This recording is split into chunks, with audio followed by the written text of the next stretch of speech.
선생님들 항상 이렇게 그 설교와 맞는 그 선곡을 너무 잘해 주시는 것 같아요. 항상 감사하다는 말씀 드리고 싶습니다. 날씨가 많이 덥죠. 날씨가 너무 dob습니다. 온열 질환 조심하시고요. 특히 바깥에서 활동하실 때 특별히 조심하시기 바랍니다. 그래서 건강 꼭 잘 지키시고 잘 챙기셔서 또 건강한 모습으로 계속해서 우리가 예배하면서 나아가는 우리 모든 성도님들이 되었으면 좋겠습니다. 더운 날씨에도 이 자리에 함께 하신 여러분들 주님의 이름으로 환영하고 축복합니다. 우리는 계속해서 에스라서를 살펴보고 있습니다. 고레스 왕에 의해서 바벨론에서 돌아온 유다 백성들이 이제 성전 공사를 시작했습니다. 그런데 방해를 받아서 그 공사가 중단됐었죠. 그 기간이 14년 이상 되는 아주 긴 기간이었습니다.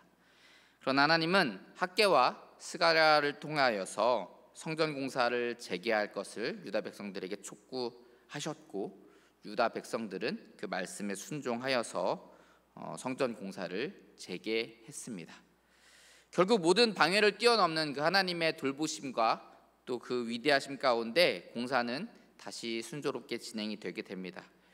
그들이 가장 두려워했던 것이라 말할 수 있는 그 왕의 명령 역시 그 문제 역시 해결되었습니다. 다리오 왕이 고레스가 내린 조서를 찾았고 그 내용대로 유다 백성들이 하나님의 성전을 짓도록 명령을 내렸던 것이죠. 우리가 하나님의 뜻을 따라서 이렇게 하나님의 일을 행하려 할 때 당연히 악한 마귀는 우리를 방해합니다.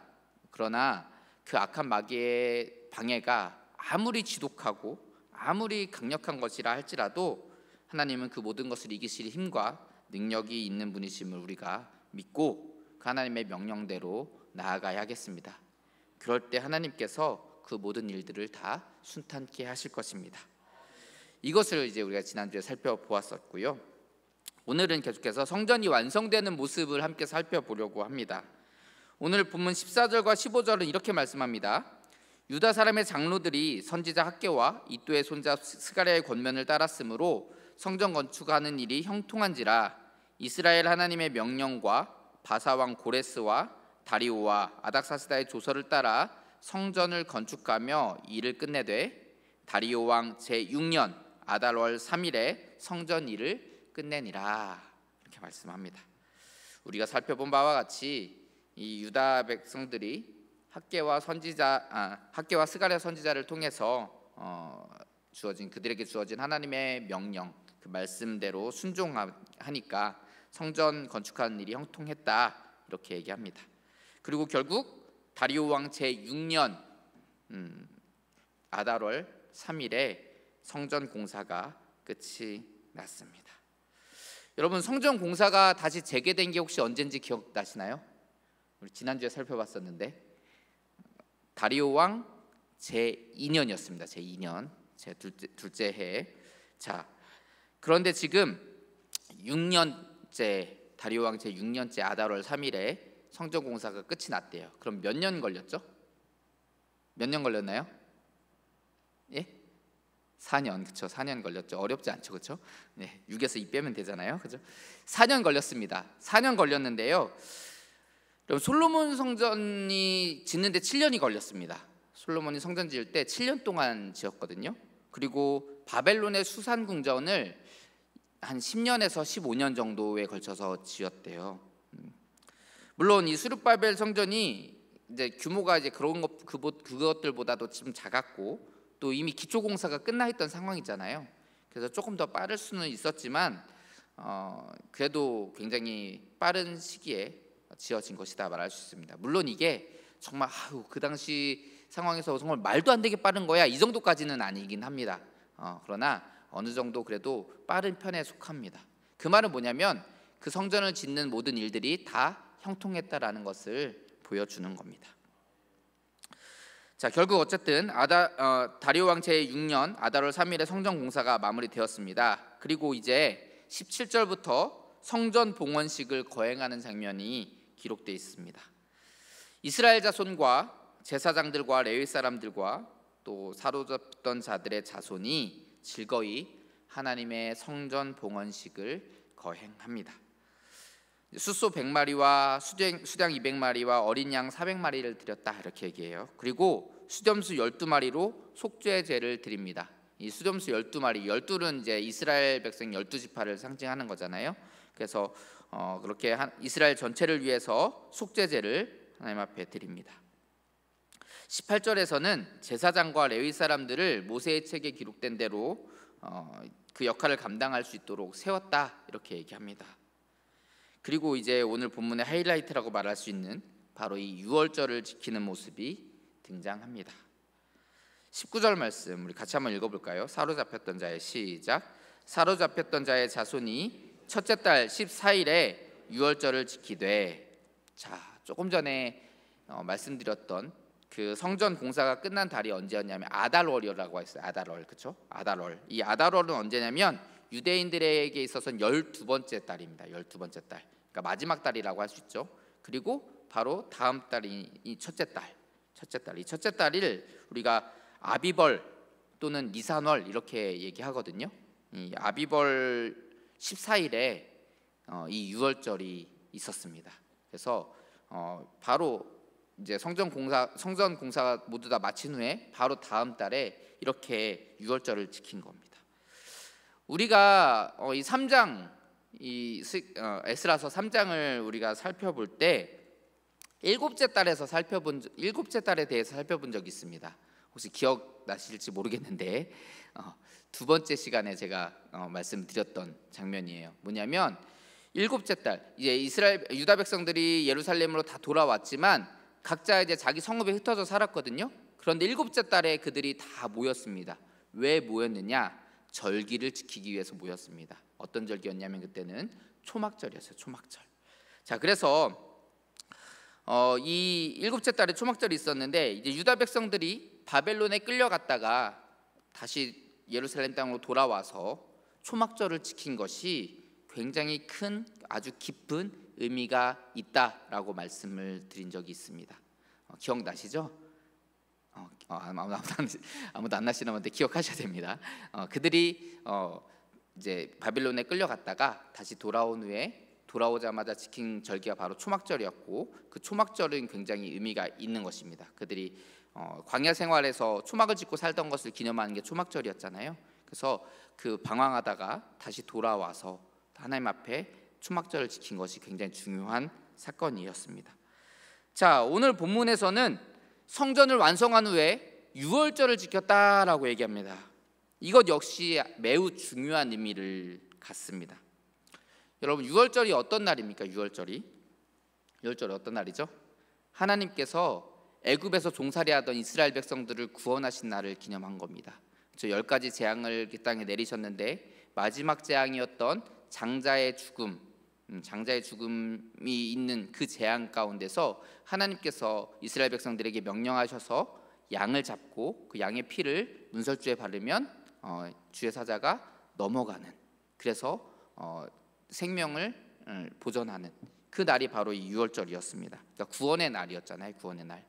그래서 이 구원의 날을 또 하나님께서 그 죽음을 넘어가게 하신 그 날을 기념하는 날이 바로 이 유월절인데, 이 이스라엘 백성들이 이제 다시 유대 땅에 돌아왔지만 이 성전을 완성하고 그 다음에 유월절을 지켰다라는 것은 굉장히 큰 의미가 있습니다. 무슨 말이냐면 원래는 이스라엘 백성들이 애굽의 종으로 살고 있었잖아요.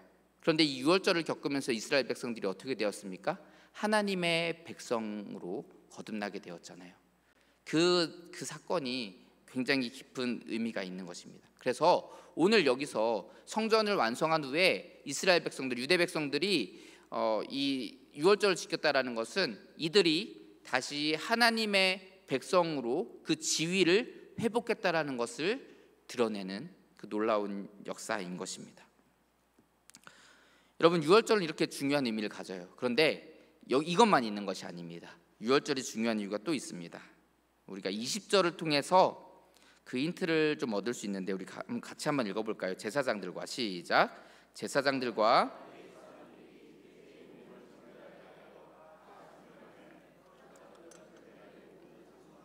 자기 형제 제사장들과 자기를 위하여 유월절 양을 잡으니. 아멘. 자, 반복되는 단어가 있죠. 뭐가 있나요? 정결이라는 단어가 반복이 됐죠. 그렇죠? 정결하게 하여 다 정결하매. 그리고 유월절 양을 자기를 위해 잡았다는 건 뭡니까? 양을 잡아서 자기의 피를 씻어낸 거죠. 그렇죠? 자, 정결과 이 정결이라는 것이 여기서 굉장히 중요한 한 가지 포인트가 됩니다. 여러분, 유월절은 무교절과 한 세트입니다. 그래서 오늘 본문에서도 유월절 지킨 거 이야기하고 그 다음에 무교절까지 나오잖아요. 그렇죠? 유월절과 무교절이 바로 이어져 있습니다. 자, 그런데 이 무교절은 어떤 날이냐면, 어떤 절기냐면 무교병을 먹는 절기예요. 그렇죠? 근데 무교병이 뭡니까? 누룩이 들어있지 않은 떡을 먹는 날이 이 무교절이거든요. 자, 그런데 이 무교절은 단지 떡에만 누룩이 없는 것이 아닙니다. 누룩이 어디에도 없어야 되느냐? 집에도 없어야 돼요. 자, 출애굽기 12장 15절을 함께 살펴보겠습니다. 출애굽기 12장 15절 우리 앞에 떠 있으니까 같이 한번 읽어볼까요? 너희는 시작. 너희는 이레 동안 무교병을 먹을지니 그 첫날에 누룩을 너희 집에서 제하라. 무릇 첫날부터 일곱째 날까지 유교병을 먹는 자는 이스라엘에서 끊어지리라. 아멘. 뭐라고 말씀해요? 너희 집에서 누룩을 제하라. 이렇게 말씀을 합니다. 여러분, 이 누룩이 무엇을 의미합니까?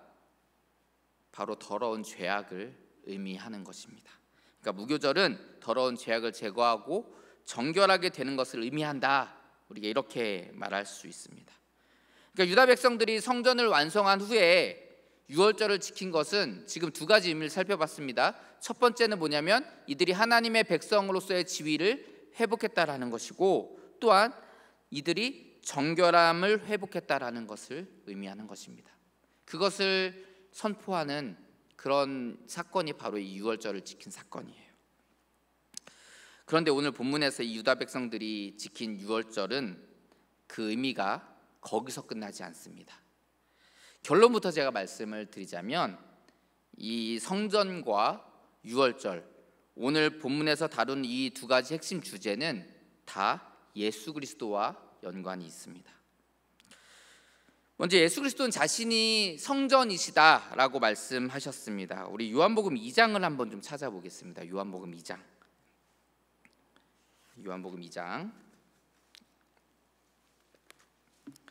신약성경 144페이지에 있습니다. 요한복음 2장 18절을 제가 먼저 읽겠습니다. 이에 유대인들이 대답하여 예수께 말하기를 내가 이런 일을 행하니 무슨 표적을 우리에게 보이겠느냐, 이렇게 말씀해요. 자, 이게 어떤 상황이냐면요, 예수님이 성전 안에서 장사하는 자들을 꾸짖었습니다. 장사하는 사람들을 보고 채찍으로 양과 소를 다 내쫓고요, 그리고 돈 바꾸는 사람들의 돈을 쏟아버리고 상을 뒤엎고 이런 일들을 행하셨어요. 그 일들을 행하니까 유대인들이 나와서 지금 예수님한테 이렇게 얘기하는 겁니다. 네가 이런 일을 행하니 무슨 표적을 우리에게 보이겠느냐, 그러니까 네가 얼마나 대단한 사람인지 보여줘봐, 이거예요. 네가 이렇게 이런 일을 행했어?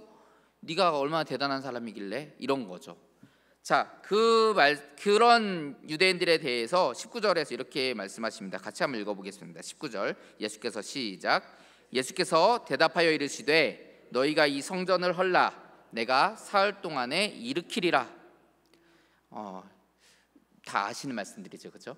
그때 유대인들이 이렇게 말해요. 20절에서 이 성전은 46년 동안에 지었건을 내가 3일 동안에 일으키겠느냐, 이렇게 얘기합니다. 여기서 말하는 이 유대인들이 말하는 이 성전은 뭐냐면 헤롯 성전을 말해요. 제가 이것도 말씀드렸었죠. 원래 이 수르바벨 성전이 굉장히 작고 초라했는데 이것을 헤롯 왕이 유대인들의 환심을 사기 위해서 증축합니다. 그리고 그 안을 멋지게 꾸며놔요. 그래서 제자들이 예수님께 이 성전 멋지지 않습니까? 이렇게 할 정도로 이렇게 멋지게 꾸며놨다라는 겁니다. 근데 그 기간이 얼마 동안이라고요? 46년. 굉장히 길죠. 성전 4년 만에 지었는데 46년 동안 또 증축 공사를 했대요. 어쨌든 자, 이렇게 46년 동안이 걸려서 이렇게 성전을 멋지게 지어놨는데 이거 허물면은 네가 이걸 어떻게 3일 만에 지어? 말도 안 되는 얘기하고 있네, 이렇게 생각했던 거예요. 그러나 21절을 같이 한번 읽어보겠습니다. 그러나 시작. 그러나 예수는 성전된 자기 육체를 가리켜 말씀하신 것이라. 예수는 성전된 자기 육체를 말씀하신 것이다. 요한은 이렇게 설명합니다. 여러분, 여기서 우리가 조금 깊이 생각해 봐야 할 것이 있습니다. 뭐냐면 성전은 어떤 곳인가 하는 거예요. 성전이 어떤 곳이죠? 성전에서 뭐 하는 건가요? 성전에서 뭐 해야 되나요? 네, 이렇게 물어보면 이제 먼저 나온 답이 기도가 나와요. 맞죠? 하나님의 집은 기도하는, 만민이 기도하는 집이잖아요.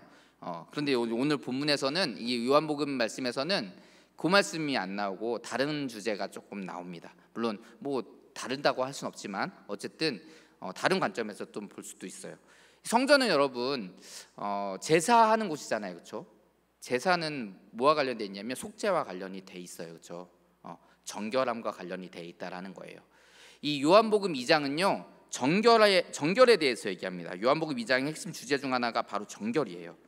여러분, 2장 앞부분에 우리가 지금 이제 그 성전을 정화하시는 예수님의 모습을 살펴보았다면 그 앞에는 어떤 사건이 기록되어 있냐면 가나의 혼인잔치, 그러니까 물이 포도주로 변하는 그 놀라운 기적이 그 2장 앞부분에 기록이 되어 있습니다. 근데 여러분, 여기서 우리가 중요하게 살펴봐야 될 게 있어요. 놓치면 안 될 게 뭐냐면 이 예수님께서 물을 포도주로 변하게 하셨잖아요, 그렇죠? 근데 그 포도주로 변하는 그 물이 담겨있던 그 항아리가 어떤 항아리인지 여러분들 아세요? 오늘 요 앞에 나옵니다.